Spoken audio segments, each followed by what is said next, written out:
পাথরের আঘাতে ক্ষত বিক্ষত হয়ে সারা শরীর থেকে রক্ত ঝরে। হে রাসূল তোমাকে ভুলি আমি কেমন করে।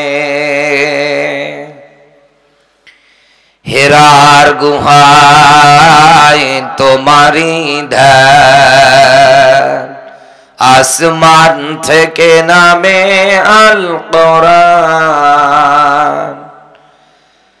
ভাঙলো সবার ভুল তোমারি পরে, আসলো কোরআনের ছায়া তলে। খালিদ ওমর আলী আবু বকর ইসলামী ঝান্ডা নিল যে তুলে। আল আমিন তুমি ছিলে চিরদিন সকল মানুষের তরে। হে রাসূল তোমাকে ভুলি আমি কেমন করে। আলহামদুলিল্লাহ। বাংলাদেশের ঐতিহ্যবাহী জেলা যশোর সদর থানার অন্তর্গত বড় হৈবতপুর গ্রামবাসীর উদ্যোগে বাড়িনগর 7 মাইল সদর যশোর আজকের এই অষ্টম বাৎসরিক ঐতিহাসিক তাফসিরুল কোরআন মাহফিল স্বনামধন্য সভাপতি বড় ভাই মোহাম্মদ রেজাউল ইসলাম হায়াতে তাইয়্যিবা সিহাতে কুল্লিয়া কামনা করছি, আল্লাহ যেন দান করে, বলেন আমিন। আজকের মাহফিল পরিচালনায় যিনি আছেন বড় ভাই হাফিজ মাওলানা মুফতি তরিকুল ইসলাম, ইমাম বড় হৈবতপুর কেন্দ্রীয় জামে মসজিদ।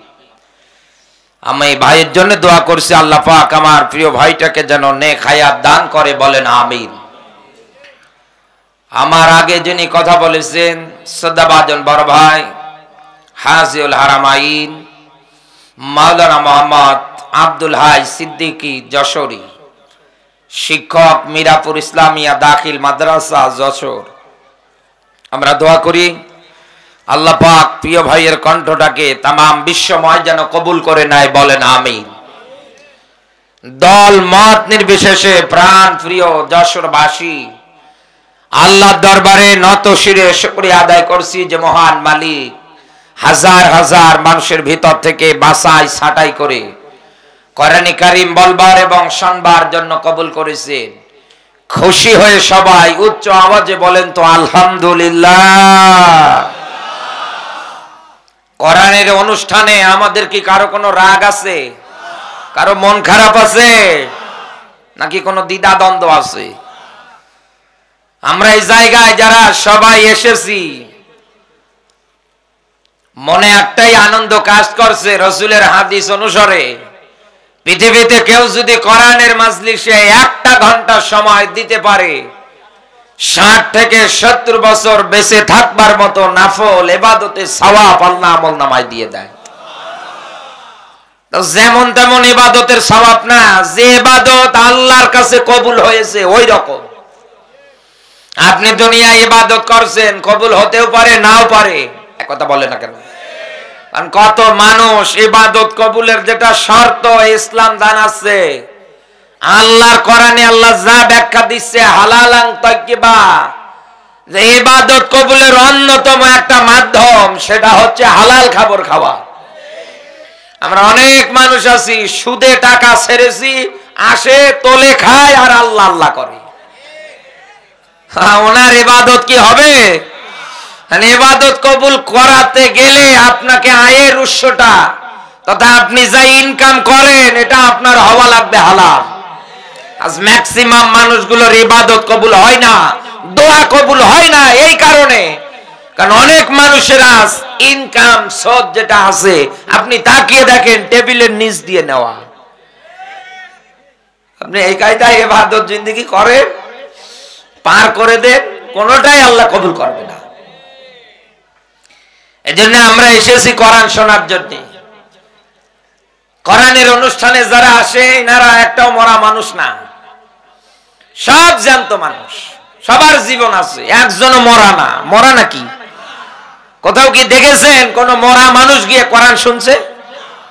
কারণ একটা মানুষ যদি মারা যায়, ওনার মাথা থেকে শুরু করে পায়ের আঙ্গুল পর্যন্ত যত অঙ্গ প্রত্যঙ্গ আছে সবগুলো নড়াচড়া বন্ধ করে দেয়, একেবারে অচল, তার কোনো কিছুতে আর অ্যাবিলিটি থাকে না। এই জন্যই বুঝে আল্লাহ কোরআনে কারিমে সূরা নাহলের ৪৪ নম্বর আয়াতে ডাক দিয়ে বলেছে, ওয়ালা আল্লাহুম ইয়াতাফাক্কারুন, এই পৃথিবীতে আমি জিকির নামক কিতাব স্পষ্ট করে নাজিল করেছি এই কারণে যেন দুনিয়ায় জিন্দা মানুষেরা কোরআনের এই স্পষ্ট ব্যাখ্যা নিদর্শনগুলো শোনার পর পরে দুনিয়ায় চিন্তা ভাবনা করতে পারে। আর ৯৬% মুসলমানের দেশে যে আকারে কোরআনের অনুষ্ঠান হচ্ছে, প্রায় প্রত্যেকটা গ্রামে গ্রামে, এক কথা বলে না কেন, এমন কোন জায়গা নেই যে কোরআনের আয়োজন হচ্ছে না। এখন তো আর কারো অনুমতিরও দরকার হয় না। ইউনূস সাহেব বাপের বেটা মাইক হাতে নিয়েই বলেছে কোরআনের মাহফিল হবে, কিসের অনুমতি? আর কারো কাছে অনুমতি চাওয়ার দরকার নেই। সেই থেকে নিয়ে শুরু করে এ পর্যন্ত দেখেন তো, যার যেরকম মাওলানা পছন্দ হচ্ছে, আগে এলাকাগুলোয় না ঢুকতে দিলেও এখন বুক ফুলিয়ে আলেম ওলামারা মাঠে ময়দানে কোরআনের হক কথাগুলো প্রচার করছে। আগে স্টেজ পর্যন্ত আসতেই দিত না, যদিও নিয়ে আসতো রুম থেকে শুরু করে চেয়ার পর্যন্ত শুধু কান পোড়া। এক কথা বলে না কেন? হুজুর এই বলবেন না, ওই বলবেন না, এই করবেন না, ওই করবেন না। সব কিছুর অবসান ঘটিয়েছে কে? আপনি মেলা এই যে এত কোরআনের ব্যাখ্যায় এত মেসেজ শোনার জন্য যারা আসে, উপস্থিত যারা থাকে, একেবারে মহিলা মা বোন থেকে শুরু করে, কোরআনের এই মেসেজ অনুযায়ী তো আমাদের জীবন জিন্দেগিটা পরিবর্তন হওয়ার কথা ছিল। কথা বলে না কেন? কিন্তু আমরা তাকিয়ে দেখতে পাচ্ছি যত কোরআনের আয়োজন হচ্ছে, যতই কোরআনের বাণী বক্তব্য প্রচার হচ্ছে, এতে করে হেদায়েতের দিক দিয়ে একেবারেই জিরো। মানুষদের ভিতরে আজ হেদায়েত কাজ করছে না। ফাযাক্কির ইন্নামা আনতা মুযাক্কির লাস্তা আলাইহিম বিমুসাইতির। নবী আপনাকে দুনিয়ায় পুলিশ দারোগা করে পাঠায় না যে মানুষ পিটিয়ে হেদায়েত করা লাগবে।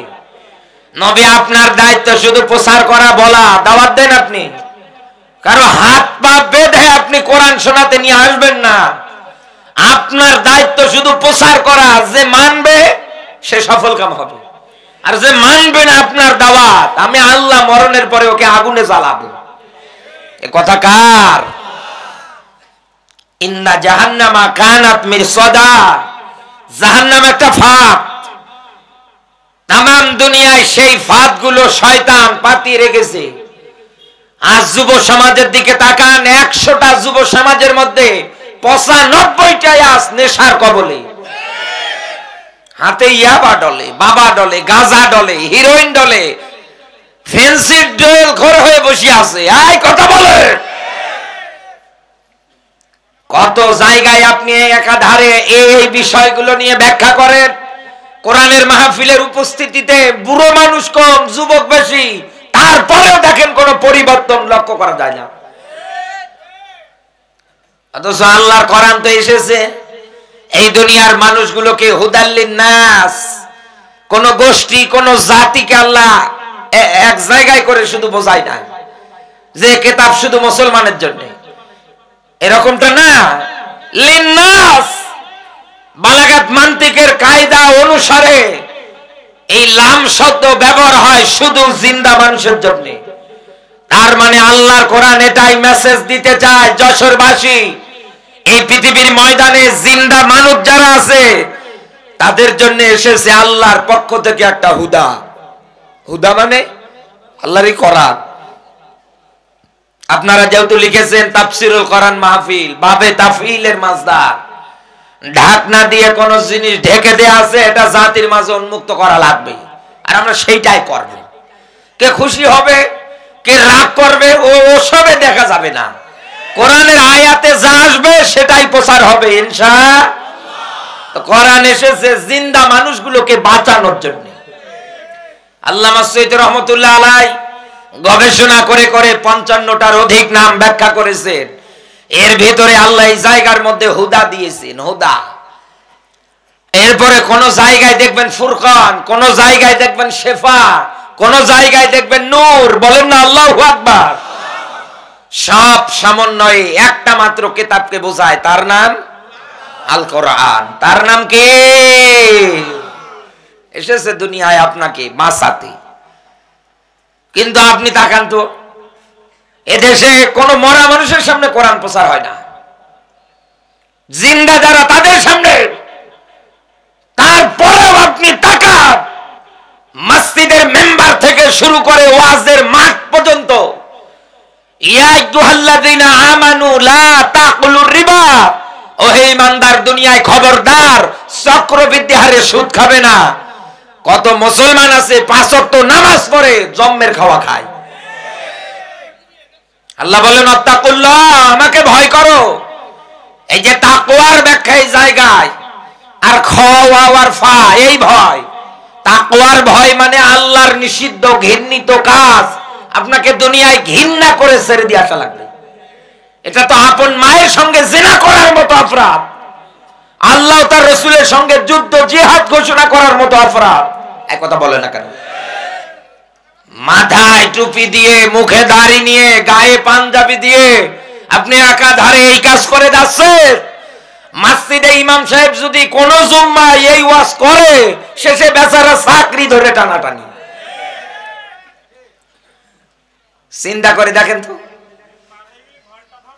আপনি একটাবার মিলিয়ে দেখেন তো এই কথাটা।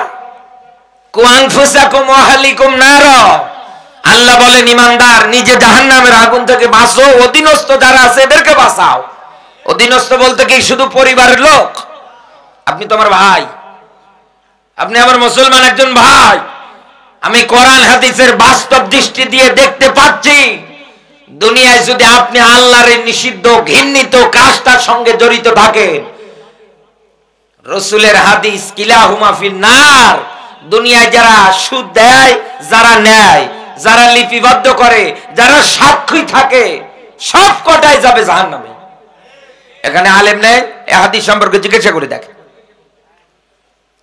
সেই হিসাব অনুসারে আপনি মিলিয়ে দেখেন, আজ মানুষদের মধ্যে কোনো পরিবর্তন আমরা লক্ষ্য করতে পারছি না। এত কোরআনের ডাকাডাকি মেসেজ বার্তা দেওয়ার পরে আজ মানুষগুলো হেদায়েতের পথ অবলম্বন করে না। অথচ আল্লাহ অন্য আয়াতের মধ্যে আরো চমৎকার করে ব্যাখ্যা দিয়েছে, লিতুখরিজান নাসা মিনাজ যুলুমাতি ইলান নূর। এই পৃথিবীর ময়দানে আল্লাহ একই ব্যাখ্যা আপনার আমার মাঝে আবার দিয়েছে। কোরআন এসেছে জিন্দা মানুষের জন্য, আর কোরআনের এই জায়গায় নাম ব্যবহৃত হয়েছে নূর। এসেছে কেন? এই নূরটা পৃথিবীর মানুষগুলোকে অন্ধকার আচ্ছন্ন পথ থেকে বের করে আলোর পথের দিশা দেওয়ার জন্য। এখানে জুলুমাতের অর্থ দাঁড়িয়েছে দুইটা। এক নম্বরে আপনি আমি আল্লাহর বান্দা, মাথাটা যদি নত করতে হয়, করা লাগবে কার কাছে? আরো আওয়াজ দিয়ে বলেন কার কাছে? বাংলাদেশে এবার তাকান, সরকারি জরিপে এই দেশে 48,000 পীরের দরবার। কোন দরবারের জিকিরের সঙ্গে কোন দরবারের জিকিরের মিল নেই। এই কথা বলে না কেন? এই যে কুষ্টিয়া লালনের মাজারে যান, মনে মনে গাঁজা, পুলিশ পাহারা দেয়, আর বেটারে গাঁজা খায়। এক কথা বলে না কেন? অথচ অন্য জায়গায় যদি এই গাঁজা সহ ধরা পায়, পিটিয়ে সোজা করবে, আর ওই জায়গায় পুলিশ পাহারা দিচ্ছে আর ওনারা গাঁজা টানছে।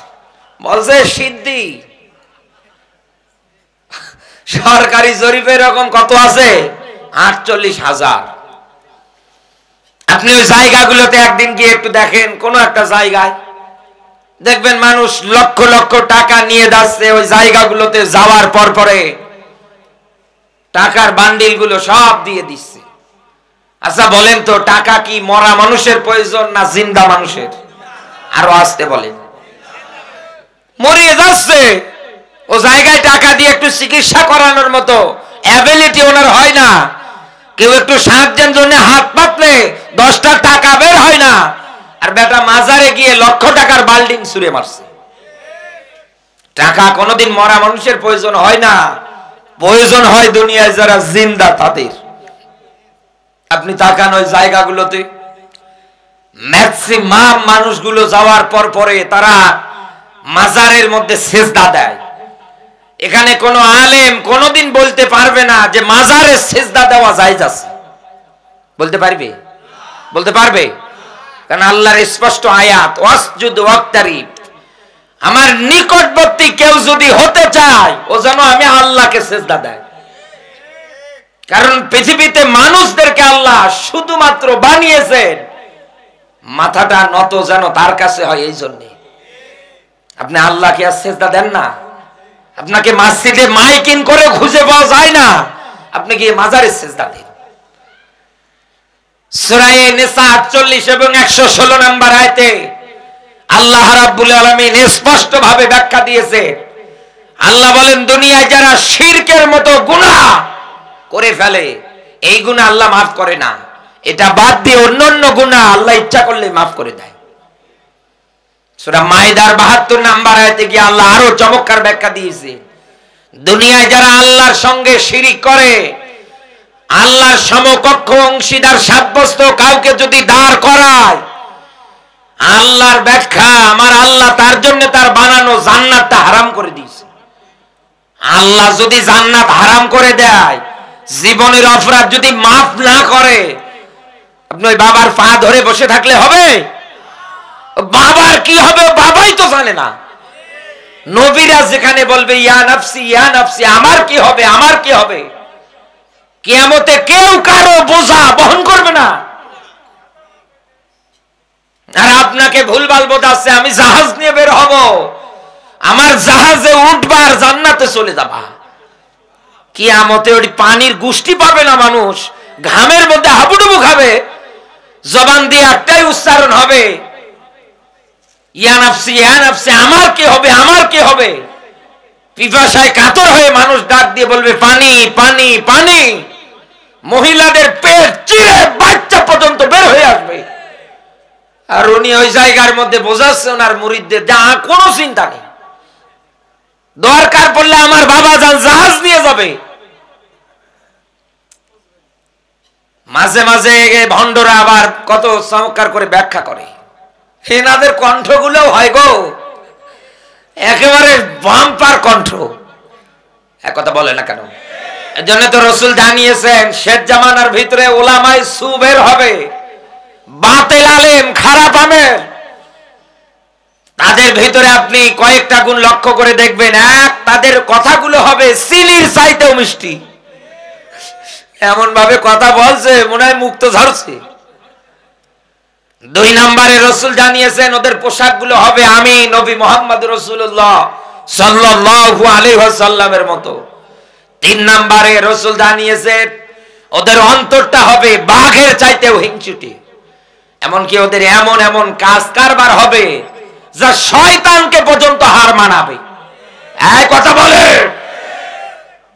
শয়তান মাত্র একটা সিজদা অমান্য করার কারণে আদমকে যখন দিতে বলেছিলেন দেয় নাই, অহংকার করেছে। এই কারণে যদি আমার আল্লাহ ওর উপরে এত রাগে যে হয়, কোরআনের আয়াত যদি পর্যন্ত নাজিল হয়, আল্লাহ ওকে মাফ করবে না, ওকে জান্নাতেও দেবে না।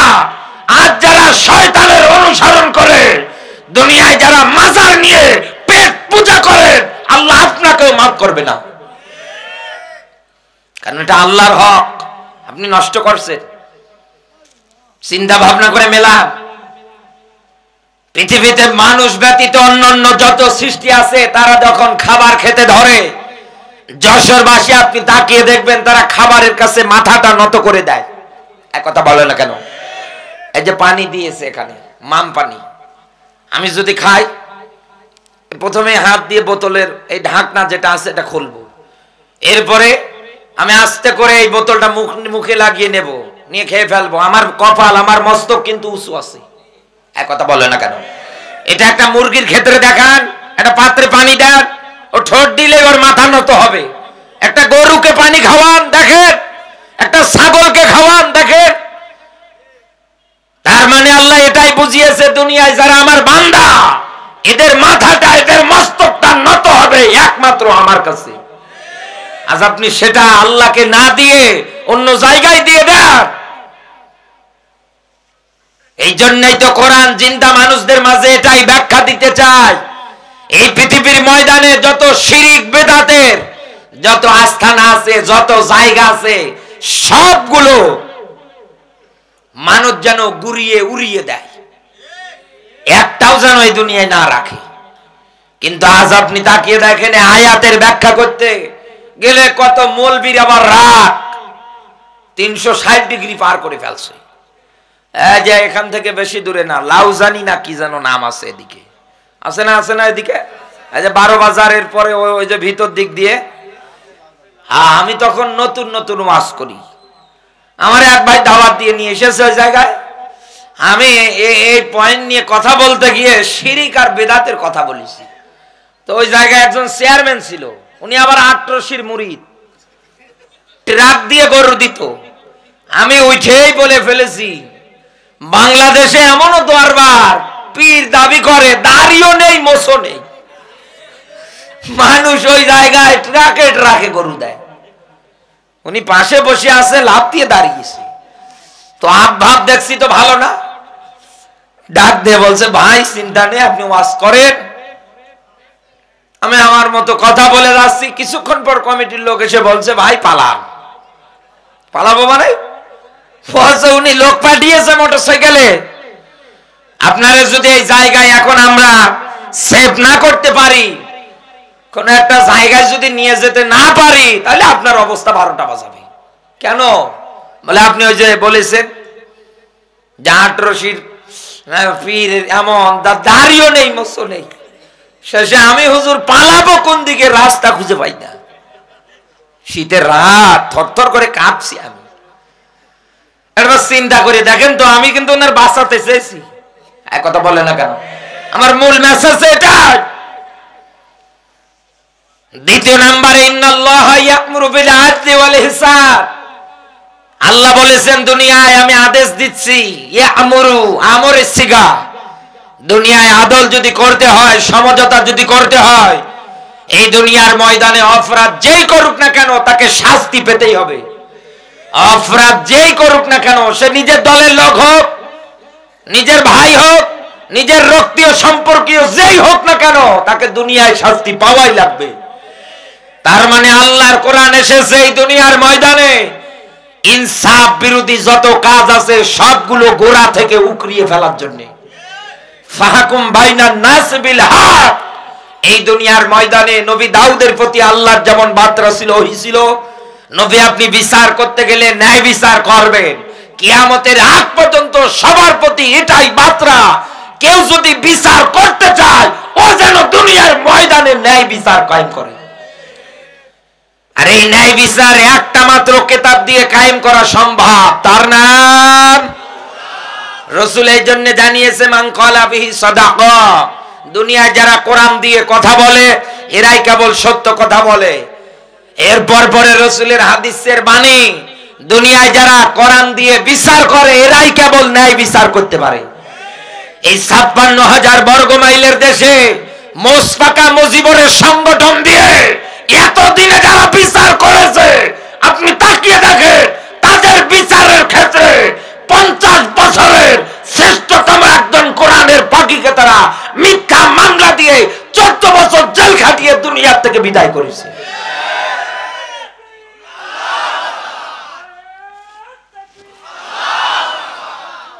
শত গলা কাটা শহীদের সওয়াব আমল নামায় পাবেন। মরা সুন্নাত বলতে কি বোঝেন? মিষ্টি খাওয়া সুন্নাত, খাবারের পরে এটা দাড়ি রাখা, মাথায় টুপি দেওয়া, এই দুনিয়ার ময়দানে আপনি একটা জিনিস ভালো করে মিলিয়ে রাখেন, স্বাধীনতার এতগুলো দিন পার হয়ে গিয়েছে, আজ পর্যন্ত আমরা কোরআনের একটা বিধান কায়েম করে দেখাতে পারলাম না। গতকাল রাতে পাবনায় বক্তৃতা দিচ্ছিলাম, আলোচনার টপিক ছিল ফাকতাহু আইদিয়াহুমা, চোর মহিলা হোক আর পুরুষ হোক, যেই হোক না কেন, যদি ধরা পড়ে সাক্ষ্য প্রমাণের ভিত্তিতে ইসলাম জানিয়ে চোর হাত কাটা লাগবে। কমিটির লোকজন উঠে দৌড়াচ্ছে, কি ভাই দৌড়ান কেন? বলে বাড়িতে চোর ঢুকেছে। আমি করছি মাইকে চোরের ওয়াজ, আর এদিকে বাড়িতে চোর ঢুকেছে। চিন্তা করে দেখে তো, এই দেশে যদি সৌদি আরবের মতো এই বিধানটা কায়েম হয়, লক্ষ লক্ষ টাকা জিনিস পরে থাকবে রাতের বেলা, কেউ কি নেবে? আমি ওয়াজ করছি আর বাড়িতে চোর ঢোকে, বড় আশ্চর্য বিষয়।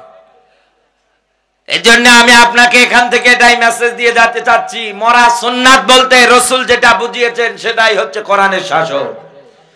কারণ রসুল 10 বছর একাধারে কোরআন দিয়ে রাষ্ট্র চালিয়েছিলেন। এক কথা বলে না কেন? মাইর খেয়েছে, জুলুম নির্যাতনের শিকার হয়েছে, এত নির্যাতন এত কিছু একাধারে সহ্য করেছে, তার 100 পরিমাণ আমরা আজ পর্যন্ত সহ্য করতে পারবো না। সেজদায় গেলে মরা উঠে নারী ভরিয়ে এনে চাপিয়ে দিত, যে রাস্তায় যেত কাঁটা পুঁতে রাখতো। আজকে আপনি যে রাস্তায় যান, আপনার জন্য লাল বাগিচা বিছিয়ে রাখে, আর রসুল কোরআনের বিধান কায়েমের জন্য ওই সময় যখন ডাক দিয়েছিলেন যে রাস্তায় যেত, ওই সময়ের মানুষগুলো ওই পথটার মধ্যে কাঁটা পর্যন্ত বিছিয়ে বিছিয়ে রাখত। রাসূল যেতেন, তার পায়ের মধ্যে ফুট। এগুলো দেখার পরে তারা আনন্দ করত। নবীজি হিজরত করতেছে, আবু জাহেল প্রচার করে দিচ্ছে মুহাম্মদ সাল্লাল্লাহু আলাইহি ওয়াসাল্লামের কল্লা মাথা কেউ যদি কেটে এনে দিতে পারে, আমি তাকে 100 লাল উট পুরস্কার দেব। ওই সময়ের একজন বীর পালোয়ান, নাম তার সুরাকা, পাগল হয়ে গেলেন পুরস্কারের জন্য, রসুলের পিছনে তাড়া করছে, রসুলের কাজ বরাবর যাচ্ছে। যখনই ও সঙ্গে সঙ্গে মরুভূমির বালুর নিচে তলিয়ে তলিয়ে যাচ্ছে, ঘোড়া সহকারী ডাক দিয়ে বলছে, রসুল আমার জন্য দোয়া করেন, আমি চাই না, আমার দরকার নেই পুরস্কারের।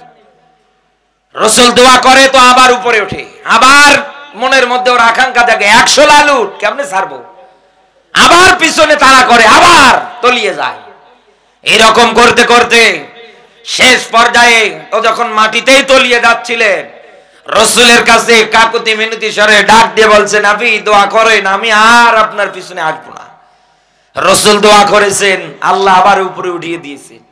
ডাক দিয়ে বলছেন, দুনিয়ার কোন মানুষের আদর্শ এরকম হতে পারে না যে আমি বারবার ভুল করার পরেও, অপরাধ করার পরেও আমাকে এই জায়গায় বিপদ থেকে বাঁচিয়েছে। আপনার হাতটা আপনি বাড়িয়ে দেন, আর আমার হাতটা আপনি আপনার হাতের উপরে রেখে এই মুহূর্তে কালমা পড়ে আমাকে মুসলমান বানিয়ে দেন। এই জন্য তো আল্লাহ কোরআনে আয়াত দিয়েছে, আমা আরসালনাকা ইল্লা রাহমাতাল লিল আলামিন। হে নবী, আপনাকে তো আমি একটা দুইটা জগৎ না, আলামিন বহু বছর যত জগৎ আছে সব জগতের জন্য রহমত করে পাঠিয়েছি। সেই রাসূল এত জেল জরিমানা রিমান্ড নির্যাতন জালেম কাফের বেঈমানদের অত্যাচারের টর্চার সহ্য করার পরে কোরআন হাতে নিয়ে বলেছিলেন, খয়রুল কুরুনি করনি, আমার যুগটাই হচ্ছে সর্বশ্রেষ্ঠ যুগ। আপনি এতদিন কথা বলতে পারেন নাই, আমি জানি। এতদিন আপনি এই দাবি, সংসদ তো দূরে থাক, একটা কোরআনের মাঠে পর্যন্ত আপনি বলতে পারেন নাই। এক কথা বলে না কেন? আপনি কোন মিছিলে, কোন সমাবেশে এরকম করে ওপেন ডাক দিতে পারেন নাই যে আগামীতে দেশ চলবে কোরআন দিয়ে, বললেই আপনার 12টা বাজে যেত। তো এখন যেহেতু জালেম সব পালিয়েছে, তাহলে এই বাংলাদেশে আগামীতে কোরআনের রাষ্ট্র গঠনে কার কি সমস্যা জাতি জানতে চায়। জালেম তো আর দেশে নেই, তারপরেও কেন এত চুলকানি, তারপরেও কেন এত এই দুনিয়ার ময়দানে আপনার কথাবার্তা? হিসাব করে মেলান বন্ধু, জালেমের তালিকায় নাম লেখাতে যাবেন না। মারা যাবেন তো কোনো আলেম জানাজা পড়ানোর জন্য রাজি হবে না। এইটা মনে রাখবেন। আজ যাদেরকে ধর্ম ব্যবসায়ী বলে গালি দেন, আরে আপনি তো জানেনই না ধর্ম ব্যবসায়ী কাকে বলে। যারা ভোটের আগে মাথার মধ্যে টুপি যায়, গায়ের মধ্যে পাঞ্জাবি পরে, এক আসরের নামাজ 4 বার করে পড়ে, ওইটাই ধর্ম ব্যবসায়ী। মা মারা গেলে হুজুর লাগে, বাবা মারা গেলে হুজুর লাগে, নিজের বিয়ের সময় হুজুর লাগে, ছেলের বিয়ের সময় হুজুর লাগে। আর উনি গালি দিচ্ছে হুজুররা ধর্ম ব্যবসায়ী, হুজুর সারা চলেন না আর হুজুরের গালি দেন। উতুল্লিম বাদা যালিকা জালেম, দুনিয়ায় যারা আলেমদের গালি দেয়, রাত ব্যবহার করে, একটারও জন্মে ঠিক নেই, সব জারুদের বাচ্চা। এই জন্য আমি আপনাকে আহ্বান করে যাচ্ছি বন্ধু, মেসেজ আকারে বলে গেলাম, এমন কোন কাজ আপনি করবেন না যাতে করে মারা যাওয়ার পরে আপনার লাশটা আবু লাহাবের মতো হিংস্র জন্তু জানোয়ারে ছিঁড়ে ছিঁড়ে না খায়। শেষে দেখবেন আপনি মারা যাওয়ার পরে পড়ে থাকবেন, জানাজা দেওয়ার লোক পাবেন না। যশোরবাসী ভালো করে বুঝবেন, আমি আপনাকে এতক্ষণ যাবত একটাই মাত্র বিষয় সুন্দর করে বোঝানোর জন্য চেষ্টা চালিয়েছি। এই পৃথিবীর ময়দানে আল্লাহ রাব্বুল আলামিন কোরআনে কারীম কোন মরা মানুষের জন্য নাজিল করে দেয় নাই। পৃথিবীতে আল্লাহ কোরআন দিয়েছে জিন্দা মানুষদের জন্য। এই দুনিয়ার ময়দানে জিন্দা মানুষ যেন কোরআনের বাস্তব ব্যাখ্যাগুলো শোনার পর পরে চিন্তা ভাবনা করতে পারে। এবার আসেন আমি আপনাকে ধারাবাহিকভাবে সেই কোরআনের ব্যাখ্যার মধ্যে প্রবেশ করাচ্ছি। আল্লাহ পাক বলেন, ইন্নাল্লাহা ইউহিব্বুল্লাযীনা ইউকাতিলুনা ফি সাবিলিহি। বলেন আল্লাহু আকবার। সূরা সফ 61 নাম্বার সূরা 28 নাম্বার পারার প্রথম নাম্বার রুকু, এটা পাবেন আপনি 4 নাম্বার আয়াতের ব্যাখ্যায়। ইন্না, নিশ্চয় এই দুনিয়ার ময়দানে যারা বলে যে আমরা আল্লাহর ভালোবাসার নৈকট্য পেতে চাই, যশোরবাসী এই জায়গার মধ্যে আমাদের রাজনৈতিক দিকটা আলাদা হতে পারে, কিন্তু আল্লাহর ভালোবাসার নৈকট্য পাওয়ার ক্ষেত্রে কি আমাদের কোনো দলাদলি আছে? আমাদের কারো কি কোনো মারামারি আছে? কারো কোনো কাটাকাটি হানাহানি আছে?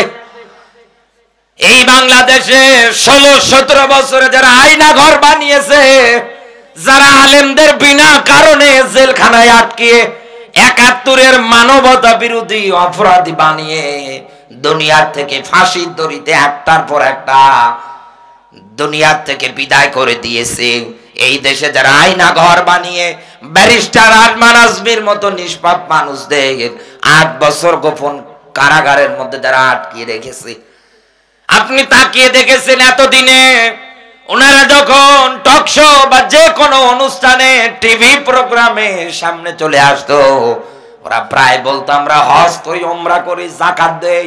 কথা বলে না? শামীম ওসমান তো একবারে ডাক দিয়ে বলতো যে আমি এক রাতেই তো 80 রাকাত করে তাহাজ্জুদের নামাজ পড়ি।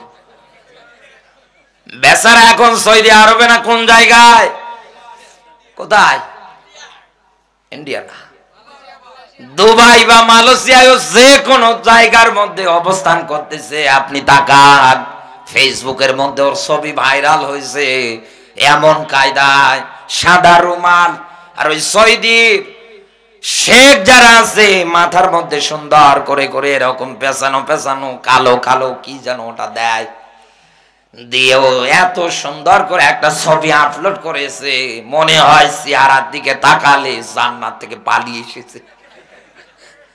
কি চেহারা গো! নিচে আবার অনেকেই লিখে দিয়েছে কাইফা হালুকা। ও বাংলার মুসলমান যারা আছেন, আমি আপনাকে এখান থেকে এটাই ব্যাখ্যা দিতে চাচ্ছি।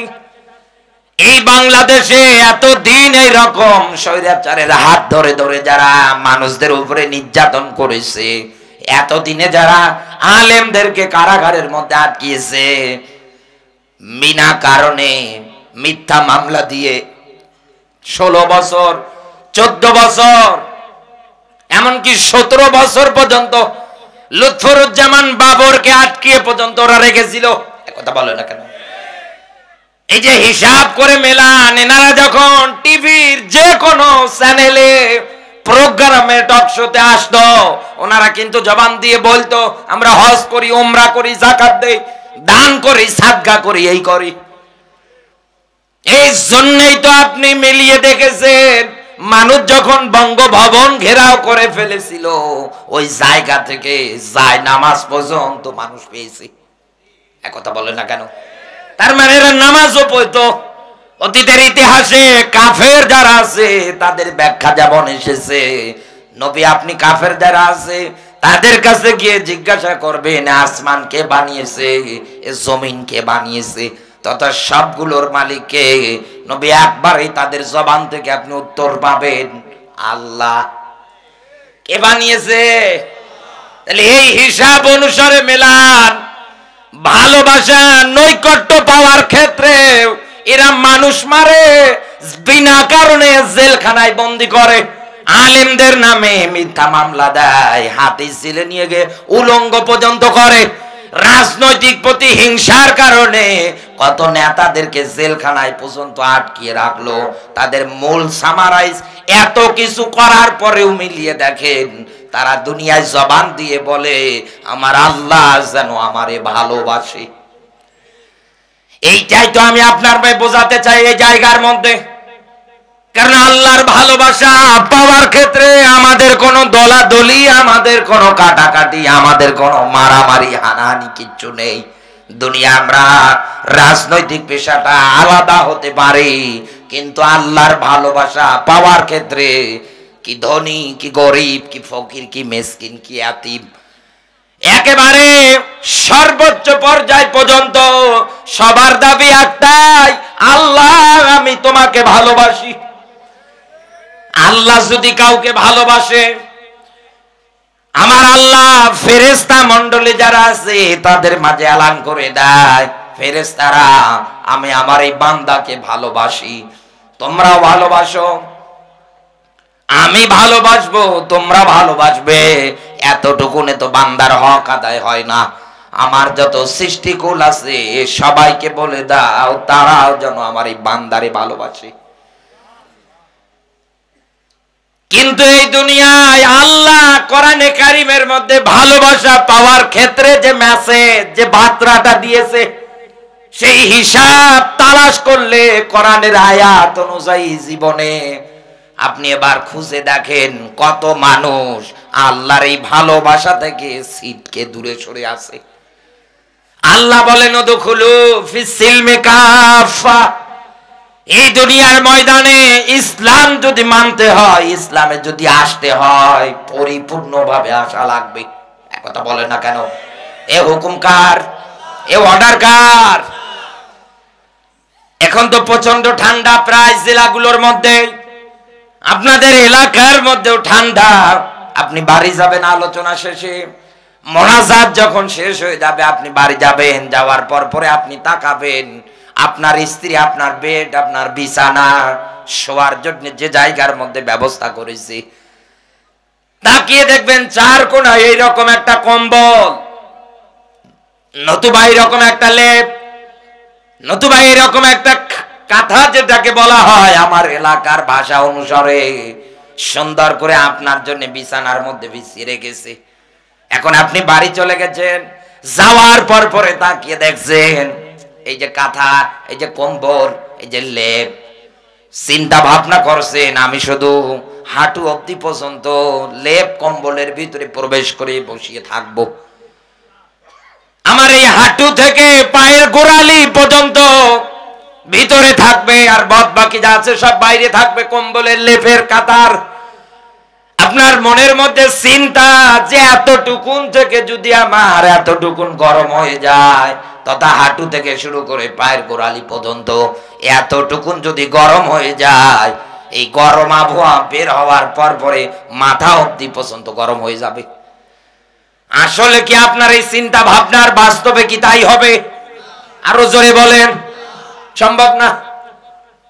আপনি যদি বাড়িতে যাওয়ার পরে ঠান্ডা থেকে বাঁচতে চান, তাহলে আপনাকে নিজের এই যে বডিটা পুরোটাই আপনাকে কাঁথা লেপ কম্বলের ভিতরে প্রবেশ করে দেওয়া লাগবে। এরপরে আপনি ওই জায়গার মধ্যে নড়াচড়া বন্ধ করে যখন থাকবেন, দেখবেন আপনি ওই জায়গার মধ্যে একটু আরাম আরাম অনুভব করবেন। এরপরে গরম গরম অনুভব হবে। ঠান্ডা জনিত যত রোগ আছে তখন আর আপনার এই শীতের দিনে হবে না। তার মানে এখান থেকে এটাই পরিষ্কার, এটাই ক্লিয়ার, দুনিয়ার ময়দানে ঠান্ডা থেকে কেউ যদি বাঁচতে চায়, শুধু লেপ কম্বল হাঁটু অবধি পর্যন্ত দিলে হবে না, একেবারে মাথা থেকে শুরু করে পায়ের আঙ্গুল পর্যন্ত পুরোটাই ঢেকে দেওয়া লাগবে। ঠিক তেমনি এই সমাজের মধ্যে যদি আপনি জিনা ব্যভিচারের হাত থেকে বাঁচতে চান, সুদ থেকে বাঁচতে চান, এই দুনিয়ার ময়দানে আল্লাহর নিষিদ্ধ কাজগুলোকে যদি আপনি একাধারে বিদায় করে দিতে চান, জান্নাতের রাস্তা যদি আপনি পেতে চান, ইসলামে আসা লাগবে আপনাকে দুনিয়ায় পরিপূর্ণভাবে। আজ আপনি আংশিক মানেন আর আংশিক মানেন না, এইটাই তো সমস্যা আমাদের। সুবিধাবাদ আর জিন্দাবাদ, যেগুলো মানলে পরে বেতন ভাতা টাকা পয়সা হাদিয়ার কোনো অভাব হবে না, আপনি তো ওইগুলোই মেনে যান। আর যেইগুলো মানলে পরে নিজামীদের মতো ফাঁসির দড়িতে যাওয়া লাগবে, এইগুলো বললেই আপনার কাছে রাজনীতি মনে হয়। আপনি কেমন মুসলমান? মুসলিম শব্দের শাব্দিক অর্থই তো আত্মসমর্পণকারী, স্যালেন্ডারকারী। আপনি তো মানতে পারেন না, আপনি তো আত্মসমর্পণ স্যালেন্ডারই করতে পারেন না। বিসমিল্লাহর বা থেকে শুরু করে সূরা নাসের সিন পর্যন্ত যত কথা কোরআনে আল্লাহ দিয়েছে সব আপনাকে মেনে নেওয়া লাগবে, কিন্তু আপনি তো পারেন না। আপনার রাগ হয়, আপনার মন খারাপ হয়। এই জন্য বাস্তবতায় আমাদের অবস্থা দাঁড়িয়েছে এইরকম। এক বাড়ির মধ্যে ইসলাম নামে এক যুবক ছিল, কাজ করত। ওই বাড়িওয়ালার একটা মেয়ে ছিল, ওর নাম ছিল শান্তি। ইসলাম আর শান্তির মাঝে ভালোবাসা তৈরি হয়ে গিয়েছে। যেহেতু ইসলাম কর্মচারী, শান্তির বাবার বাড়ির মধ্যে কাজ করত টাকা পয়সার বিনিময়ে। এই কথাটা কেমন করে যেন শান্তির বাবার কান অবধি পর্যন্ত মানুষ পৌঁছিয়ে দিয়েছে। ডাক দিয়ে বলছে, দেখেন আপনার বাড়ির কর্মচারী আপনার মেয়ের সঙ্গে লাইন মারে, এরা কি আজও আপনি বাড়িতে রাখবেন? মনের ভিতরে রাগ নিয়ে আসার পরে আশা পিটন পিটিয়ে বলছে, তোর যা কিছু আছে সবগুলো নিয়ে জায়গা থেকে বের হয়ে যা। তোর এত বড় সাহস! যশোর রেলওয়ে স্টেশনে মার খাওয়ার পরে বসে বসে চিন্তা করে যে শান্তির জন্য মার খেয়েছি, ওই শান্তিকে রাখবো না। ও তো নিজের মোবাইল নেই, আরেকজনের কাছে মোবাইল চেয়েছে। ডাক দিয়ে বলছে, ভাই মোবাইল ফোনটা একটু দেন, একটু কথা বলবো বাড়িতে। শান্তির কাছে মানুষের মোবাইল দিয়ে মাধ্যমে ফোন দিয়ে বলছে, শান্তি তোমার বাবা এই এই কাণ্ড ঘটিয়ে আমাকে বাড়ি থেকে বের করেছে, তুমি কি আমাকে ভালোবাসো না? বলে, হ্যাঁ বাসি। তুমি না বলেছিলে হাতে হাত রেখে আমি তোমার আর তুমি আমার, তাহলে এখন তুমি কেন বাড়িতে? তাড়াতাড়ি যশোরে আসো, চিত্রা এক্সপ্রেস আসবে, দুইজন এটাতে উঠে একেবারে ঢাকা অবধি পর্যন্ত পৌঁছে যাব। যে কোনো গার্মেন্টসে যে কোনো জায়গায় খেটে খেয়ে দিন পার করব। মে চিন্তা করছে, কথাও তো দিয়েছি ভালো, যেহেতু আমি বাসি একা ওকে ছাড়বো না। শেষে শান্তি বাড়ি থেকে যশোর রেল স্টেশনে আসার পরে দুইজনে পালিয়ে যায়। এদিকে ওর বাবা কাজ থেকে বাড়ি আসার পরে ডাকছে, মা শান্তি, মা শান্তি। শান্তি তো তাল বাসাও খুঁজে পাওয়া যায় না। এলাকার লোকজন অব্দি পর্যন্ত কথা গড়িয়ে গিয়েছে, দেখো অমুকের বাড়ির মধ্যে শান্তি নামে যে মেয়েটা থাকতো নেই, কোথায়? বলো তো পালিয়েছি। কার সাথে পালালো? একজনের কাছে জিজ্ঞাসা করছে, ভাই আমার মেয়েটাকে কি দেখেছো কোনো জায়গায় যেতে? বলছে, আমার মনের মধ্যে একটা প্রশ্ন খেলছে, তোমার বাড়ির মধ্যে যে ইসলাম নামে একজন যুবক ছিল ও কোথায়? বলে, ওকে তো আমি পিটিয়ে বিদায় করলাম। লোকটা ডাক দিয়ে বলছে, বেটা ইসলাম পিটিয়ে তুমি শান্তির তালাশ করো, তোমার কি জানা নেই ইসলাম যেখানে শান্তি সেখানে? এই বাংলাদেশে আপনি মিলিয়ে দেখেন কত নেতারা এখন পিটিয়ে ইসলাম আবার জালেমদের মতো বিদায় করার ধান্দা করছে। মাইক হাতে নিয়ে বলছে আমরা শান্তি প্রতিষ্ঠা করব, এই করব, ওই করব। আরে ভাই, আপনার কর্ণ কহর পর্যন্ত কি একটা বড় পৌঁছায় না? পৃথিবীতে আল্লাহর কোরআন ব্যতীত, ইসলামের নিয়ম নীতি ব্যতীত কোন মানব রচিত বিধানে কেউ কোনোদিন শান্তি প্রতিষ্ঠা করতে পারবে না। আপনার বোঝাবে কি এই কথাটা? আরে সঠিক কথাটা বলতে গেলে আপনার কাছে তো রাজাকার হয়ে যায়, আপনার কাছে ধর্ম ব্যবসায়ী হয়ে যায়। উম্মতের আলেমরা ব্যর্থ হয়ে যাচ্ছে এই বাস্তব ইজিলি সহজ কথা বোঝাতে গিয়ে। এই জন্যই তো আমার আল্লাহ রাব্বুল আলামিন তার ভালোবাসা নৈকট্য পাওয়ার ক্ষেত্রে একটা শব্দ দিয়েছেন। কারণ আল্লাহ জানে অনেক মানুষ এই শব্দটা শোনার পর পরে দুনিয়ায় নাক ছিটকায়, অনেক মানুষ মানতে চায় না। এই জন্যই তো তিনি ডাক দিয়ে বলেছেন ইউকাতিলুনা ফি সাবিলি, এই দুনিয়ার ময়দানে আমার পথে লড়াই সংগ্রাম করা লাগবে। এ কথা কার? আরো জোরে বলেন। এবার বাস্তবতা এই জায়গায় মেলান। মাথার মধ্যে টুপি আছে, মুখের মধ্যে দাড়ি আছে, গায়ের মধ্যে লম্বা জুব্বা পরে আছে। ফজরের আজান যখন হবে আপনি তাকিয়ে দেখবেন নামাজ আদায় করার জন্য মসজিদে যাবে। শীতের দিন ঠান্ডার মধ্যে থর থর থর থর করে কাঁপছে। এরপরে উনি নামাজ আদায় করলেন, বাড়িতে আসলেন, সুন্দর করে কোরআনে কারীম খুলে খুলে তেলাওয়াত করলেন। এরপরে জীবিকার তাগিদে কিছু হালকা নাস্তা করার পরে বাইরে চলে গেলেন। ঠিক যখন দুপুর বেলা 1টার দিকে মসজিদের মাইকে আল্লাহর নাম ঘোষণা করা হয়, আল্লাহর বান্দা সব কাজ ফালিয়ে বাড়ি এসেছে।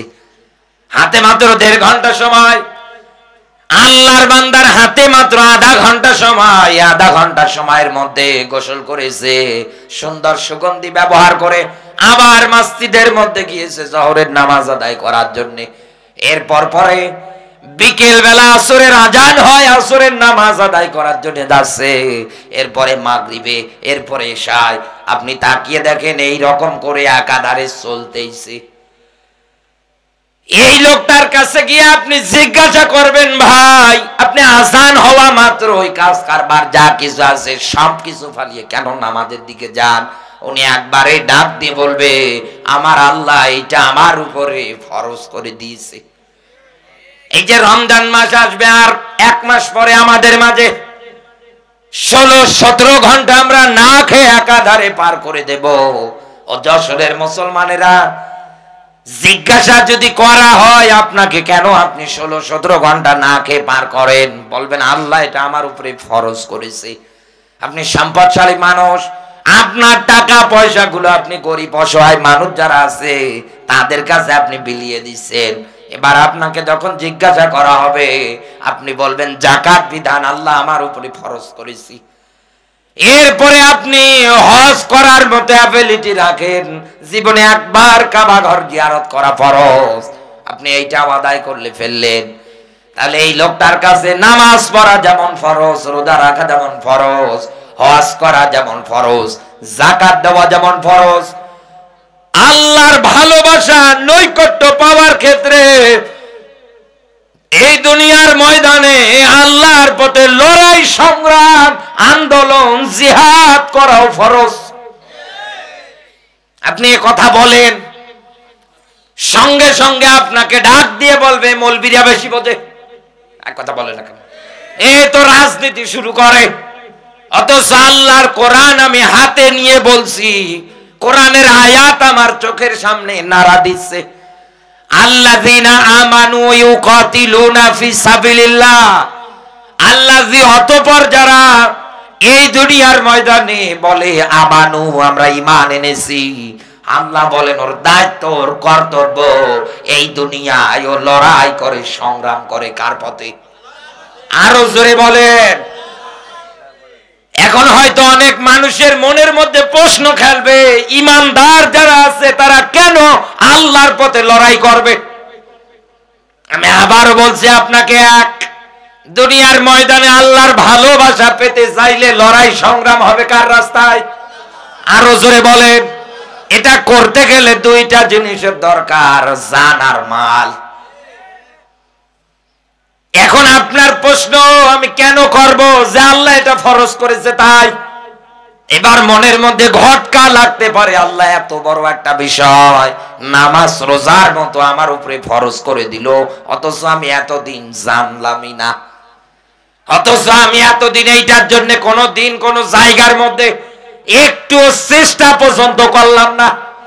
তাহলে হুজুরের আয়াত অনুসারে, কোরআনের ব্যাখ্যা বিশ্লেষণ অনুসারে হুজুর যা বলছে এই অনুসারে তো আমি পরিপূর্ণ ইসলাম মানতে পারি না। আমি তো আংশিক মানি, আর আংশিক মানি না আব্দুল্লাহ ইবনে উবাইয়ের মতো। এক কথা বলে না কেন? রসুলের পিছনে নামাজ পড়েছে, রমজান মাস আসলে রসুলের সামনে বসে বসে ইফতারি পর্যন্ত করেছে। বাস্তবতায় মিলান, এই লোকটা যখন মারা গেল যেমন তেমন না, মুনাফিকের সর্দার হয়ে মারা গিয়েছে। আল্লাহ আয়াত পর্যন্ত নাজিল করে ডাক দিয়ে বলেছে, হে নবী, আপনি আর জানাজার নামাজ পড়াবেন না, এর কবরের পাশে আপনি দাঁড়াবেন না, এর জন্য আপনি দোয়া করবেন না। একটাবার চিন্তা করেন তো, এই লোকটা তো রসুলের পিছন বরাবর নামাজ আদায় করত, ইফতারি করত, অথচ এই লোকটা মুনাফিক হয়ে মরার কারণে ইসলামের রাজনীতি আবু জাহেলের মতো মানুষদেরকে সাপোর্ট করার কারণে, বিশ্ব নবীর মতো নেতাদের দুনিয়া থেকে মাইনাস করার কারণে, মানব রচিত বিধান দিয়ে দেশ চালানোর পরিকল্পনা করার কারণে লোকটা রসুলের পিছনে নামাজ পড়েছে, ইফতারি করেছে, মারা গিয়েছে মুনাফিকের সর্দার হয়ে। ইন্নাল মুনাফিকিনা ফিদ দারকিল আসফালি মিনান নার, নবীজি জানিয়েছেন এবং আল্লাহর কোরআনের ব্যাখ্যা অনুসারে বলছি, কিয়ামতের ময়দানে মুনাফিক যারা হবে আমার আল্লাহ এদেরকে জাহান্নামের নিম্নতম স্তরে দেবে। সাহাবীরা ডাক দিয়ে বলছে, হুজুর জাহান্নামের নিম্নতম স্তর বলতে কি বোঝায়? নবীজি ডাক দিয়ে বলছেন, সাহাবীরা, জাহান্নামের উপরি ভাগ থেকে একটা পাথর যদি জাহান্নামের নিম্ন দেশের জন্য ফালিয়ে দেওয়া হয়, এই পাথরটাই জাহান্নামের নিম্ন দেশে পৌঁছাতে 70 বছর কাল সময় লাগবে। আর ওই জায়গায় জায়গা হবে এই মুনাফিকদের। এতদিন আপনি কি কায়দায় কি করলেন আমি জানি না, কিন্তু আয়াত অনুসারে আমি আপনাকে এটাই ব্যাখ্যা দিয়ে যাচ্ছি।